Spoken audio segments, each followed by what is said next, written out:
This black man gave away his only meal to a complete stranger inside a prison cell.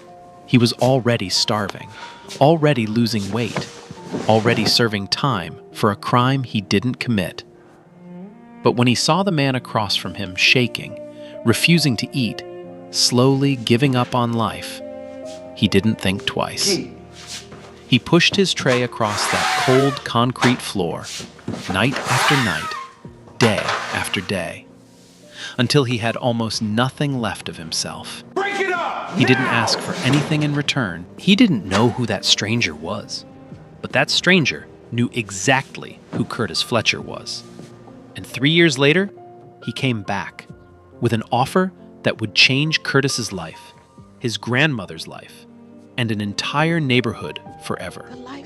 Man, not everyone would do that. Let's get into it.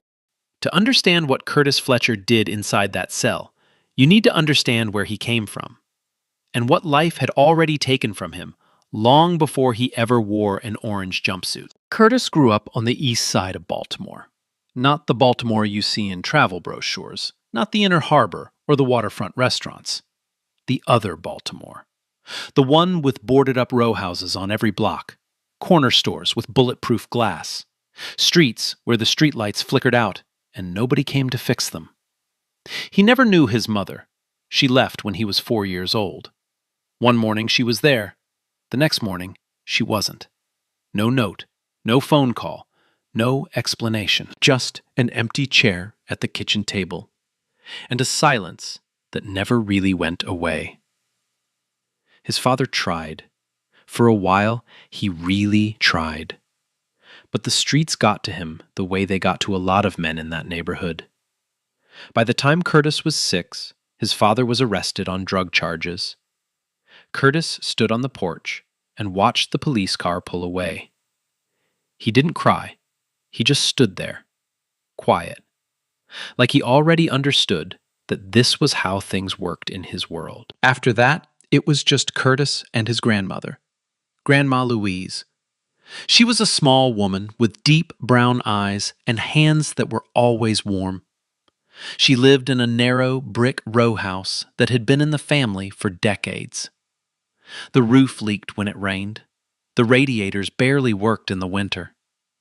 The front porch steps were rotting so bad you had to skip the second one or your foot would go right through. But that house, that broken, leaning, drafty house, was full of love. Every Sunday morning, gospel music filled the kitchen. Grandma Louise would hum along while she made cornbread from scratch. She had Bible verses written on index cards and taped to the refrigerator. One of them stayed there so long the ink faded and the tape turned yellow. It read, "Be not forgetful to entertain strangers." Curtis read that card every single day of his childhood. And Grandma Louise didn't just preach kindness, she lived it. If a neighbor's kid was hungry, there was always an extra plate. If someone on the block needed a ride to the clinic, Louise found a way. She had almost nothing, but she gave like she had everything. "You ain't gotta have much to give much," she used to tell Curtis. "Remember that." He remembered. Curtis was a quiet kid, never got into trouble, made decent grades, didn't run with any crew. After high school, college wasn't an option. There was no money for that. So he did what a lot of young men in his position did. He went straight to work. 2 jobs, every single day. During the day, he stocked shelves at a grocery store on the west side. Canned goods, cereal boxes, bags of rice. Up and down the aisles, 8 hours straight.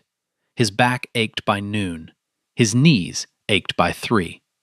But he kept moving. At night, he cleaned offices in a downtown building. Empty cubicles, humming fluorescent lights, trash cans full of coffee cups from people who made in 1 hour what Curtis made in a week. He mopped the floors, wiped down the desks, scrubbed the bathrooms. He'd catch the 5:14 a.m. bus in the morning, and most nights he wouldn't get home until almost midnight. Sometimes he'd fall asleep on the bus ride home with his work badge still clipped to his shirt. The driver had to wake him up at his stop more than once. But Curtis never complained. Not once. Because every dollar he earned went toward two things: Grandma Louise's blood pressure medication, which kept getting more expensive every year, and the porch. That porch. Curtis had been saving for months to fix it. Grandma Louise had nearly fallen twice coming down those rotting steps. Once, she grabbed the railing just in time. The second time, she scraped her knee so bad it bled through her church dress. Curtis bandaged it up, and that night he sat at the kitchen table, counted his savings, $412, and told himself he'd have enough by spring. He didn't know that spring would find him somewhere else entirely. But what you need to understand, what matters more than anything, is that Curtis Fletcher was not a man defined by what he didn't have. He was defined by what he gave. He shared his school lunch with a kid who had none when he was 8 years old. He walked a lost elderly woman 6 blocks to her house when he was 15. He gave his last $20 to a coworker whose car broke down. Every time, without hesitation. Without thinking about what it cost him. That was Curtis.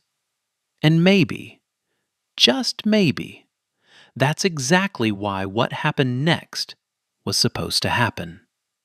Because life was about to take everything from him. But it was also about to give him the one chance that would change it all. He just didn't know it yet. Curtis had been inside for almost 5 months when they brought in someone who looked like he didn't belong anywhere near that place. But before we get to that, you need to know how Curtis ended up behind bars in the first place. It happened on a Thursday night, late October. Curtis was walking home from his cleaning job. Same route he always took. Hoodie up because the wind was cutting cold. Hands in his pockets, head down. Just a man trying to get home. 2 blocks away, a convenience store had just been robbed. Police flooded the neighborhood within minutes. Sirens, flashlights, radios crackling. They were looking for a black male. Mid-20s, dark hoodie. That description fit half the men in East Baltimore. It fit Curtis. They stopped him on the corner of Ashland and Bradford. 2 officers, flashlights in his face. "Where are you coming from?" Curtis told them, calmly, politely. He showed them his work badge. He told them he cleaned offices downtown. He cooperated fully. It didn't matter. The store's security camera was broken, had been broken for weeks. The cashier, a young kid, maybe 19, still shaking from the robbery, was brought to the station. They put Curtis in a lineup. The cashier looked through the glass, hesitated, looked again, and pointed at Curtis. That was it. That was all it took. Curtis couldn't afford a real lawyer. His public defender was handling over 40 cases at the same time. The man barely looked at Curtis's file. There was no physical evidence, no weapon, no stolen money, just one frightened teenager's finger pointing through a glass window. Curtis was convicted. 18 months in a state correctional facility. The night before he was transferred, he called Grandma Louise. She picked up on the first ring, like she'd been sitting there waiting. Her voice cracked the moment she heard his. "Baby," she said, "baby, this isn't right." "I know, Grandma, I know. You didn't do nothing wrong." "I know." Silence, the kind that fills up your chest and makes it hard to breathe. "I'll be home before you know it," Curtis said. "Don't you worry about me." He heard her whisper a prayer before the line went dead. Then, silence. Real silence. The kind that follows you into a cell and stays. Prison was exactly what you think it is. And worse, the noise never stopped. Metal doors slamming at all hours. Men shouting down the corridor. Someone crying at 2 in the morning, trying to muffle it with a pillow. The smell of bleach and sweat hung in the air like it was painted on the walls. Curtis kept his head down. He didn't look for trouble, didn't join any group. He read borrowed paperbacks, whatever he could find. Old westerns, beat-up thrillers, a water-stained copy of a James Baldwin novel that somebody left in the common area. Every week, he wrote a letter to Grandma Louise on lined paper. He told her he was fine, told her the food was okay, told her he was reading a lot. He never told her about the nights he couldn't sleep. Never told her about the inmate who shoved him in the cafeteria line just to see if he'd react.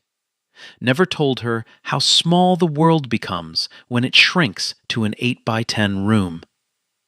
He ate every meal. Not because the food was good. It wasn't. Overcooked rice, mystery meat with no flavor, bread so stale it could chip a tooth. But in here, a meal was a meal. You didn't skip it. You didn't waste it. Because you didn't know what tomorrow would look like. Curtis had learned that lesson long before prison. Then one evening, everything shifted. A corrections officer named Daniels walked a new inmate down the corridor and stopped at Curtis's cell. The door buzzed open. The new man stepped inside. Curtis looked up from his book. The man was white, older, maybe early 50s, but he looked worse than his age. Gaunt, pale. His cheeks were sunken, and his eyes were red-rimmed, like he hadn't slept in days. The orange jumpsuit hung off his frame like a bedsheet draped over a wire hanger. He didn't say hello, didn't introduce himself, didn't even look at Curtis. He just sat down on the edge of the opposite bunk and stared at the floor. Curtis noticed a few things right away. The man's fingernails, they were clean. Not just clean, manicured. Filed down evenly, like someone had taken care of them recently. Not the hands of a man used to this kind of place. And his shoes, before they'd been confiscated during processing, Curtis had caught a glimpse.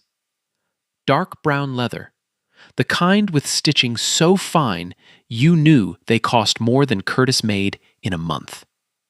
This man did not belong here. But whatever brought him here had already broken something inside him. Curtis could see it.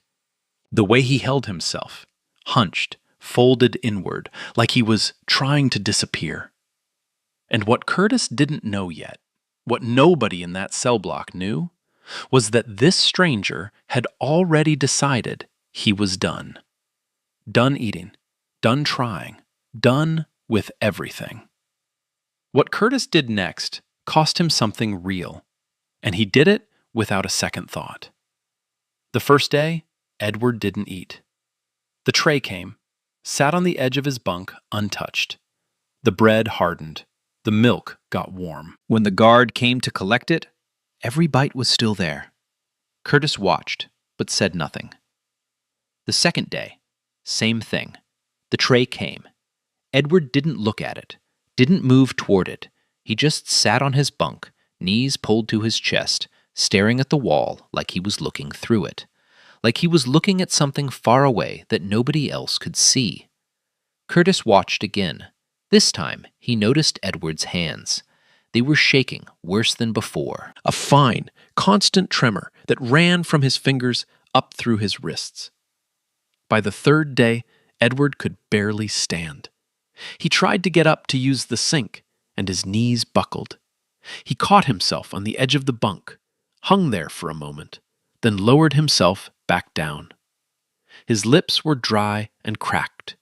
His skin had gone from pale to almost gray. Officer Daniels walked by during evening rounds.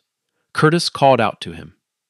"Hey, he hasn't eaten in 3 days." Daniels glanced through the bars, shrugged. "He'll eat when he's hungry." The door didn't open. The footsteps faded down the corridor. Nobody was coming. Curtis sat on his bunk and looked at his own dinner tray. Tonight it was rice, a scoop of beans, a bread roll, and a small carton of milk. Not much, but it was something. It was all he was going to get until morning. He looked at Edward. Then he stood up, crossed the cell, and set his tray down next to the man. "Eat," Curtis said. One word. Quiet. Not a request, not a demand, just a fact. Edward looked up. His eyes were glassy, unfocused. "I can't take your—" "Yeah, you can. Eat." Edward stared at the tray, then at Curtis, then back at the tray. His hands were trembling so bad he could barely grip the bread roll. He picked it up, brought it to his mouth. The first bite was slow, almost painful, like his body had forgotten how to do this. Curtis walked back to his bunk, sat down, and opened his book. His stomach growled loud enough to echo off the concrete walls. He didn't say anything. The next morning, Curtis's breakfast tray came. He split it in half, gave Edward the bigger portion. Edward tried to refuse. Curtis just shook his head and pushed the tray closer. "Don't make this complicated," Curtis said. "Just eat." This became their routine. Every meal, Curtis shared. Sometimes he split 50-50. On the days when Edward looked worse, when his hands shook harder or his breathing got shallow, Curtis gave him the whole tray and told himself he wasn't that hungry anyway. Other inmates started to notice. "Yo, Fletcher, you on a diet or something?" one of them joked in the cafeteria line. Curtis shrugged. "Not that hungry today." "Man, you've been not hungry for a week straight." Curtis didn't answer. He just took his tray and walked back to the cell. He was losing weight. His jumpsuit was getting looser around the shoulders. His cheeks were thinner. But something was shifting on the other side of that cell. Edward was eating. His hands were steadier. The color was coming back to his face, slowly, like a photograph developing. And then he started to talk. It began with small things. "Thank you." Then, "My name's Edward." Then, one night, while the corridor lights dimmed and the block went quiet, Edward said something Curtis didn't expect. "I have a daughter." Curtis looked up from his book. "Haven't talked to her in months," Edward continued. His voice was low, rough, like he hadn't used it properly in a long time. "I made a mess of things. A real mess." He didn't elaborate. Curtis didn't push. That wasn't how things worked here. You shared what you wanted to share. You kept the rest locked away. But a few nights later, Curtis shared too. He told Edward about Grandma Louise, about the row house with the leaking roof, about the porch steps that were rotting through, about how he'd been saving $412 to fix them before all this happened. "She almost fell twice on those steps," Curtis said. "The second time, she bled through her church dress. I promised her I'd fix it." Edward listened. Really listened. Not the way most people listen, half paying attention, waiting for their turn to talk. Edward listened like every word mattered, like he was memorizing it. "You don't belong here," Edward said quietly. Curtis almost laughed. "Nobody thinks they belong here." "No." Edward's voice was firm, certain. "I mean it. You genuinely don't." Something passed between them in that moment. Not friendship exactly. Not yet. Something quieter. Two men in a concrete box, seeing each other clearly. No titles, no money, no history. Just two human beings, stripped down to what they actually were. Then came the night everything almost fell apart. Curtis woke up to a sound he'd never heard before. A gasping, choking sound. He opened his eyes. In the dim glow of the corridor light, he could see Edward on the opposite bunk, clutching his chest. His face was twisted. His breathing came in short, ragged bursts. "Edward!" Curtis swung his legs off the bunk. "Edward, talk to me." Can't breathe." Curtis was on his feet in a second. He hit the emergency call button on the wall. Nothing happened. He hit it again. Then he started banging on the cell door with his open palm. "Guard! I need a guard! Medical emergency!" His voice echoed down the empty corridor. No response. Curtis turned back to Edward. The man was sliding sideways on the bunk. Curtis caught him, propped him upright, kept one hand on his shoulder. Stay with me. Look at me. Breathe slow. In through your nose. Come on. In through your nose. Edward's eyes were wild with panic. His fingers dug into Curtis's arm. Curtis kept talking, low, steady, calm. The same voice Grandma Louise used when he was a kid and thunderstorms shook the house. The voice that said, I'm here. You're not alone. We're going to get through this. He banged on the door again with his free hand. Somebody get down here! Now! Finally, footsteps. Officer Daniels appeared, saw the situation, and radioed for medical. 2 minutes later, a team came with a stretcher. They strapped Edward in, checked his vitals, started wheeling him out. But just before they pushed through the cell door, Edward reached out and grabbed Curtis's hand. His grip was weak, but intentional. Thank you, he whispered. You didn't have to do any of this. Curtis looked at him. This man he'd been feeding for weeks. This stranger whose name he barely knew. This person who, without Curtis, might not have made it through his first week in this place. Nobody should go through this alone, Curtis said. Then Edward was gone. The cell door closed, and Curtis stood there in the silence, his own ribs visible through his jumpsuit, his stomach hollow, his hand still warm where Edward had held it. Okay, wait, hold on. I gotta pause right here. Because this man, starving, locked up for something he didn't even do. And he's out here giving away his only meal? Bro, I'm not gonna lie. If that were me, I don't think I could do that. Like, that's insane. Edward was transferred out of Curtis's cell the next morning. But before he left, he did something Curtis almost threw away. It was early, barely past 6. The corridor was still quiet. Curtis heard the buzz of the cell door before he opened his eyes. When he sat up, Edward was already standing, dressed, steadier than Curtis had seen him in weeks. His color was back. His hands weren't shaking anymore. But it wasn't just the medical treatment. Curtis could see it in the man's eyes. The emptiness was gone.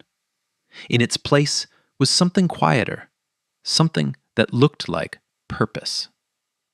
Edward looked around the cell one last time, at the bunks, the concrete walls, the narrow window near the ceiling. Then he looked at Curtis. I'm being released today, Edward said. Curtis nodded. Good, you look better. Because of you. Curtis waved it off. Don't start with that. You would have been fine. No. Edward's voice was steady. I wouldn't have. We both know it. The silence sat between them, heavy, honest. Edward reached into his pocket and pulled out a small white card.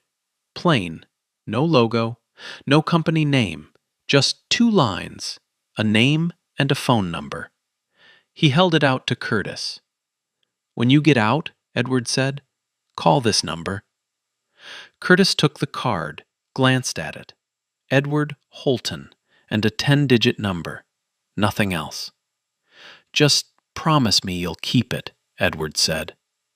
All right, I'll keep it. Edward extended his hand. Curtis shook it. The grip was firm this time, deliberate, not the handshake of a sick man on a stretcher. This felt like something being sealed. Thank you, Curtis, for everything. You don't owe me anything, Curtis replied. I mean that. Edward held his gaze for one more second. Then he turned, walked through the cell door, and disappeared down the corridor. The door buzzed shut behind him. Curtis sat on his bunk, turning the card over in his fingers. The paper was thick, heavier than any business card he'd ever touched. Not the kind of thing you print at a copy shop for $9.99. This was expensive stock, the kind that belongs in a leather wallet, not an orange jumpsuit. But the name meant nothing to him. Edward Holton. Could have been anyone. A church deacon, a guy who sold insurance. Nobody special. Curtis slipped the card into the envelope where he kept his letters to Grandma Louise. He never called. Not because he didn't care, but because Curtis Fletcher had spent his whole life not expecting anything from anyone. Hope, in his experience, was something you kept small. You didn't reach for things that seemed too good. You didn't trust promises made in desperate moments. You just kept your head down and kept moving. That's what he did. The weeks after Edward left were quiet. Curtis went back to his routine, reading, writing letters, eating alone again. The cell felt emptier now. Sometimes at night, he'd look at the opposite bunk and remember the sound of Edward's breathing. Ragged at first, then steady, then gone. He served out the rest of his sentence without incident. Good behavior shaved 4 months off, 14 months total. The day he walked out, the sun hit his face and he had to close his eyes. It was spring. The air smelled like cut grass and gasoline. He stood outside the facility gates with a plastic bag of belongings and a bus ticket. The ride home took 2 hours. Baltimore looked the same. Same potholes, same corner stores, same cracked sidewalks. When he got to Grandma Louise's street, she was standing on the porch, the broken porch. She was thinner than he remembered, older, leaning on the railing with one hand. She saw him coming up the sidewalk, and her face just crumbled. She opened her arms. Curtis walked up those rotting steps, skipping the second one out of habit, and held her. She didn't let go for a long time. And tucked inside his plastic bag, between a folded letter and a borrowed paperback, was a small white card he'd almost forgotten about. Almost. Curtis tried to move on with his life, but something kept pulling at the edge of his memory. The first few weeks at home were good, quiet, simple. Grandma Louise cooked his favorite meals. He slept in his own bed. He sat on the porch in the mornings and watched the neighborhood wake up. Kids walking to school, the man across the street hosing down his sidewalk, the sound of a radio playing through someone's open window. It felt like freedom, and for a little while, that was enough. But then reality showed up. Curtis needed work. He applied everywhere: warehouses, restaurants, janitorial companies, gas stations. Anywhere that was hiring, Curtis filled out an application. Neat handwriting. Polite cover letters. He showed up on time for every interview, dressed in the cleanest clothes he had. But every application had the same question, the one that stopped everything cold. Have you ever been convicted of a crime? Curtis checked the box. Every time. Because he wasn't a liar. And every time, the phone never rang. The emails never came. The managers who smiled at him during the interview suddenly couldn't make eye contact when he followed up. A conviction, even a wrongful one, follows you like a shadow. He picked up day labor when he could, moving furniture, hauling scrap metal, digging trenches in the July heat for $60 cash. Some weeks were okay. Most weeks weren't. Meanwhile, Grandma Louise's health was slipping. Her blood pressure medication went up in price again. She needed a new prescription for her knees. And the porch? That porch was worse than ever. The third step had cracked clean through now. Curtis put a piece of plywood over it as a temporary fix. Temporary became permanent. He was struggling, but he kept moving. That's what he did. Then one evening, something caught his eye. Curtis was helping Grandma Louise sort through old newspapers for recycling. A headline on the business page stopped him mid-stack. Something about a major real estate deal downtown. And right there, in the second paragraph, the name, Holton. Holton Capital Group. Curtis stared at it, read it again. His mind flickered back to the white card tucked in his envelope upstairs. He went to his room, pulled it out, held it under the lamp. Edward Holton. Same last name, same first name. Coincidence? He set the card on the kitchen table and stared at it for a long time. A few weeks later, something else happened. A black SUV with tinted windows rolled slowly down their street. It paused near Grandma Louise's house, then kept going. Curtis watched it from the window. Cars like that didn't come through this neighborhood. He mentioned it to his buddy Ray Bishop the next day. Ray shrugged. Probably just lost. Maybe. But Curtis watched the street a little longer before going back inside. Something was coming. He could feel it. He just didn't know what. And then, on a Tuesday afternoon in October, 3 years after Curtis walked out of that cell, there was a knock on Grandma Louise's front door. Curtis wasn't expecting anyone. Ray was at work. The mailman had already come. He wiped his hands on his jeans, he'd been trying to patch a leak under the kitchen sink, and walked to the door. He opened it, and for a moment his brain couldn't make sense of what he was seeing. Standing on the crumbling porch was a man, clean-shaven, tailored charcoal coat, polished shoes, silver watch on his wrist. He looked healthy, strong, 10 years younger than the last time Curtis had seen him. Behind him, parked on the narrow street between a rusted pickup and a fire hydrant, was a black SUV. The same one. Tinted windows, engine still running. And next to the man stood a young woman, early 30s, professional blazer, dark hair pulled back. She held a leather folder against her chest and looked at Curtis with eyes that were already full. Curtis blinked.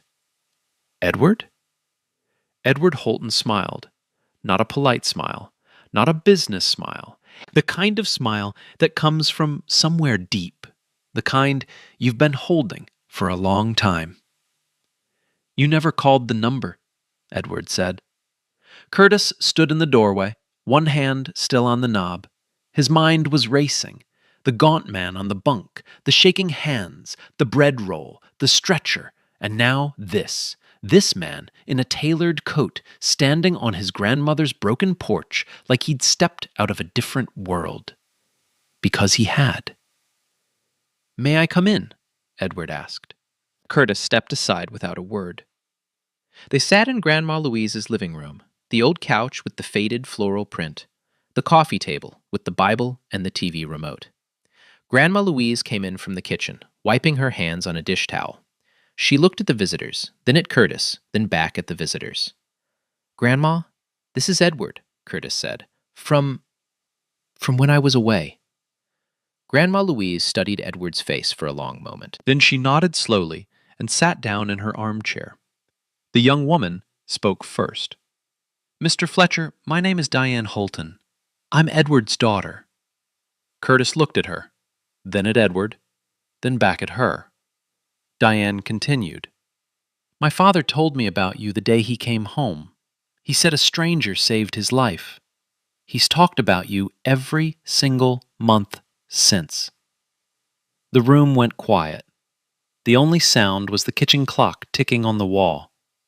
Edward leaned forward, elbows on his knees. When he spoke, his voice was steady but heavy with emotion, like every word had been rehearsed 1,000 times and still wasn't enough. Curtis, I need to tell you who I am, who I really am. He paused. My full name is Edward James Holton. I'm the founder and CEO of Holton Capital Group. It's a real estate development firm. We operate in 14 states. The company is valued at just over $2 billion. Curtis didn't move, didn't blink. The words hit him, but didn't land. Not yet. They just hung in the air like something impossible. Edward continued. 3 years ago, I was in the middle of the worst period of my life. A brutal divorce, a custody battle over Diane. My accounts were frozen by court order. My legal team was locked in hearings. I was held in contempt for refusing to turn over documents I believed were protected. The judge sent me to that facility to force compliance. He looked down at his hands. When I got there, I was already broken. I hadn't eaten in 2 days before they even processed me. My phone access was denied because of an administrative error that nobody bothered to fix. I couldn't reach my lawyers, couldn't reach Diane, couldn't reach anyone. He looked up at Curtis. I wasn't just refusing to eat, Curtis. I had decided I was done with all of it. I didn't want to be here anymore. The room was so still you could hear Grandma Louise breathing. And then you pushed your tray across the floor, Edward said. You said one word, eat. And something in the way you said it, I can't explain it, something broke through. You didn't know me. You didn't owe me anything. You were starving yourself to keep me alive. A stranger, in a place where nobody cares about anybody. His voice cracked, just slightly, just enough. You saved my life. Not metaphorically, literally. You saved my life. Curtis sat on the edge of the couch. His hands were clasped between his knees. He didn't know what to say. Didn't know what to feel. 3 years of day labor and rejected applications and plywood over broken steps. And now this man was sitting in his grandmother's living room telling him he was a billionaire. Diane spoke again. After my father was released, he tried to find you, but your last name was misspelled in the facility's system. It took almost 3 years to track you down. That was me in the SUV, Edward said quietly. A few weeks ago, I drove through the neighborhood myself. I wanted to see where you lived. What I saw, this house, this block, everything around it, I knew what I had to do. Grandma Louise had been silent the whole time. She reached over and placed her hand on Curtis's arm, patted it gently. That's my boy, she said softly. That's always been my boy. Curtis pressed his hand over his eyes, not crying, not yet, but close. The weight of 3 years, the arrest, the trial, the cell, the hunger, the rejection, the plywood, the $60 days, all of it pressing against his chest at once. Edward sat across from him and waited, patient, respectful, like a man who understood that this moment belonged to Curtis, and what came next would change everything. But Edward didn't come just to say thank you. He came with a plan. He let the silence settle for a moment, let Curtis breathe. Then he straightened up in his chair and spoke with the calm, measured tone of a man who had thought about this conversation for 3 years. Curtis, I want to offer you a job. Curtis looked up. His hand dropped from his face. Not charity, Edward said quickly. I need to be clear about that. This isn't a handout. This is a real position at Holton Capital Group. Full-time, salary, benefits, training program, everything. Curtis opened his mouth, closed it, opened it again. Edward, I appreciate that. I do. But I don't have a degree. I don't have experience in real estate. I stock shelves and mop floors. I'm not You're exactly what I need, Edward said. Let me explain. He told Curtis about Holton Capital's Community Outreach Division.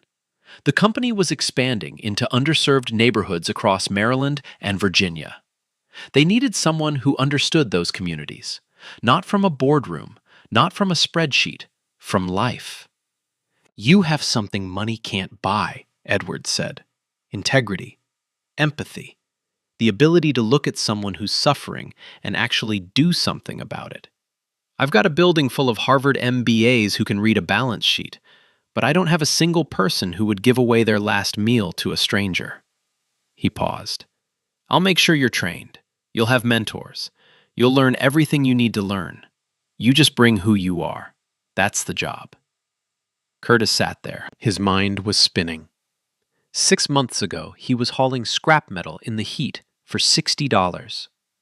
Last week, he got turned down by a car wash because of his background check. And now, a billionaire was sitting on his grandmother's couch, offering him a career. He looked at Grandma Louise. She was watching him with that expression she always had when she already knew the answer, but wanted him to find it himself. She gave him one small nod.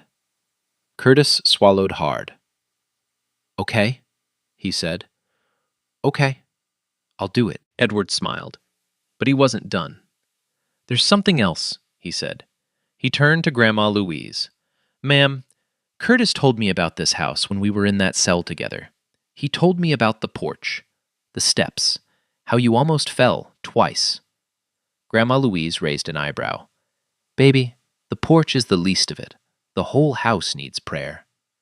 A small laugh passed through the room, the first one all afternoon. Edward nodded. "Then let's answer that prayer. Holton Capital's community division is going to renovate this house.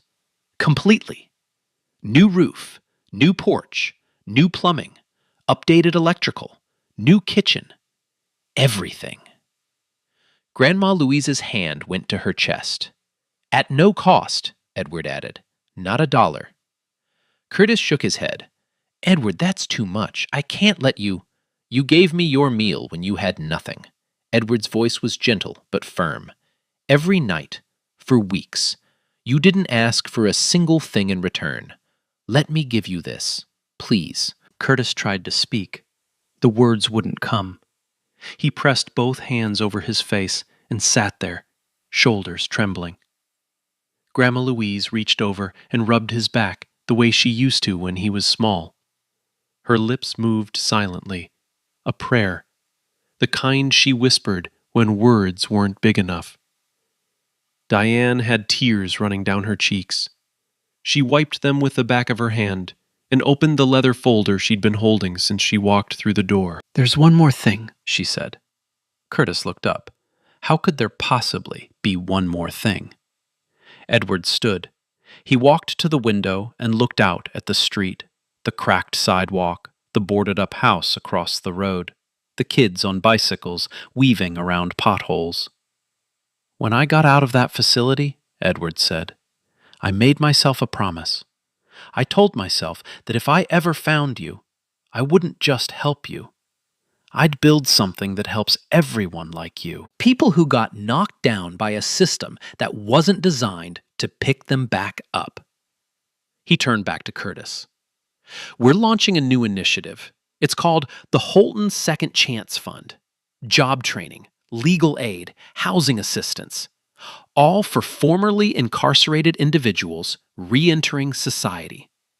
People who are trying to rebuild their lives but can't get past the background check. People who did their time and deserve a real shot."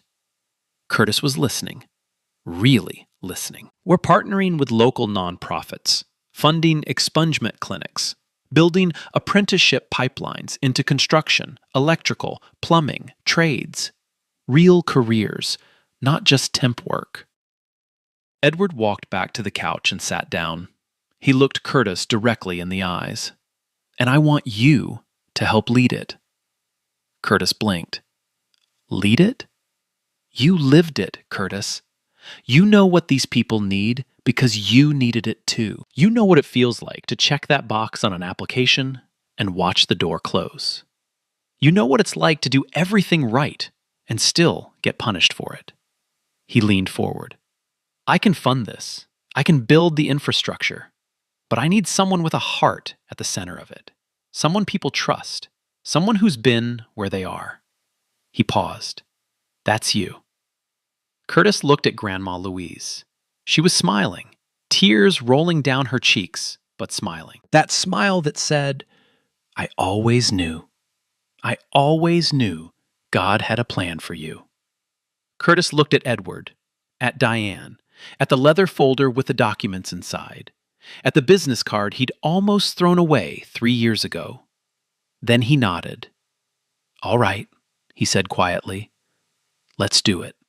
And just like that, in a living room with a faded couch and a ticking kitchen clock, everything changed. All because of a tray of rice and beans pushed across a concrete floor. Within a year, Curtis Fletcher's life was unrecognizable. But it wasn't just his life that changed.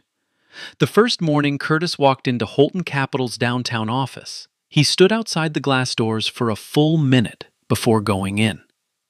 He was wearing a collared shirt Grandma Louise had ironed 3 times. His shoes were polished. His hands were shaking. Not from hunger this time, but from something he hadn't felt in a long time. Possibility. The first few months were hard. Curtis had never sat in a conference room, never used a laptop for work, never read a contract or a grant proposal. But he showed up early every single day, stayed late, asked questions, wrote things down in a notebook he kept in his back pocket. His supervisor told Edward after the first quarter, "That guy learns faster than half the people with degrees on this floor." Edward wasn't surprised. By month 6, Curtis was running community intake meetings on his own, saint across the table, from men and women who had just come home from prison. People with the same look in their eyes that Curtis used to have, that mix of hope and fear that comes from wanting a second chance, but not believing you'll get one. Curtis understood that look, because he'd lived it. He didn't talk down to them, didn't give them speeches about bootstraps or positive thinking. He just asked one question. What do you need right now? And then he helped them get it. Meanwhile, Grandma Louise's house was being reborn. The construction crew showed up on a Monday in March. By Friday, the old porch was gone. The rotting steps Curtis had been skipping for years ripped out. The plywood patch he'd nailed over the 3rd step pulled away like a bandage off an old wound. Within 6 weeks, the house was transformed. New roof, no more buckets in the hallway when it rained. New porch, solid, painted white, with steps you could walk on without holding your breath. New plumbing, updated electrical. A kitchen with countertops that weren't cracked, and a stove with all 4 burners working for the first time in a decade. Grandma Louise stood on her new porch the day it was finished. She ran her hand along the railing. Smooth, sturdy. She looked at Curtis standing in the yard and shook her head. "Lord have mercy," she said. "I keep thinking I'm going to wake up." She started hosting Sunday dinners again. Bigger ones now. Neighbors, program participants, church members. Sometimes Edward himself drove out and sat at that table, eating Grandma Louise's cornbread like it was the best meal he'd ever had. Because maybe it was. But the real impact, the thing that made this story bigger than one man and one house, was the Holton Second Chance Fund. Within 18 months of launching, the fund had helped over 200 formerly incarcerated individuals find stable employment. Not temp jobs, not day labor, real careers with benefits and futures. A young father named Derek got his record expunged through the fund's legal clinic.